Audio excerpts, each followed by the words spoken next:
sometimes I do something maybe a little bit more deep theologically, and sometimes I offer you a little thought that is just really super practical. And today is one of those super practical little lessons, and it has to do with making your husband feel loved. And you probably are familiar with Gary Chapman's 5 love languages. Let me just review them real quickly. They are acts of service, quality time, gifts, words of affirmation, and physical touch. So you might be familiar with this concept that we all receive love in a different way, usually one of these 5 ways. And here's the thing, because we receive love a certain way, we think our husbands are also going to feel loved when we speak that love language to them. For instance, one of my love languages, believe it or not, is gifts. I know this is the most misunderstood one, but you know, I can't make the mistake thinking that my husband is going to be so loved if I give him a gift, because that's not his love language. And yet many of us make that common mistake. We try to speak the love language that we desire to our spouse, and then we wonder why they don't really feel loved.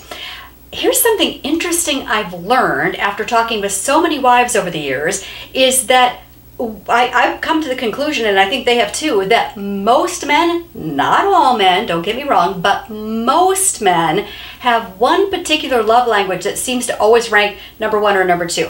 And it is physical touch. Now, don't shut this video off quite yet, because it doesn't just mean sex.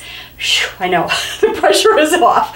I mean, it can mean sex, but really, a lot of men, I would say the vast majority of men, feel loved when their wife is physically affectionate toward them. And this, thank goodness, doesn't take a lot of work. I mean, physical touch means that you reach out to hold his hand.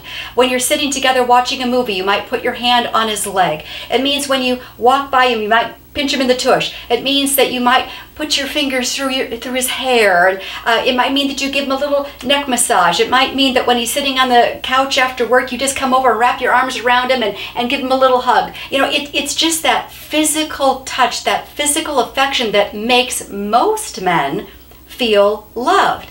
And I know some of you are like, well, he doesn't speak my love language, so why should I speak his? Yeah, we can be like that, can't we? But how about if you go first? And after all, God makes it pretty clear that when we know we're supposed to do something good and we don't do it, we're kind of sinning. Actually, that's in James 4:17, where he says, he who knows the good that he ought to do and does not do it, to him it is sin. Ouch. Well, I added the ouch part. So let's do what we know is good for our spouse, for our husbands, and let's try.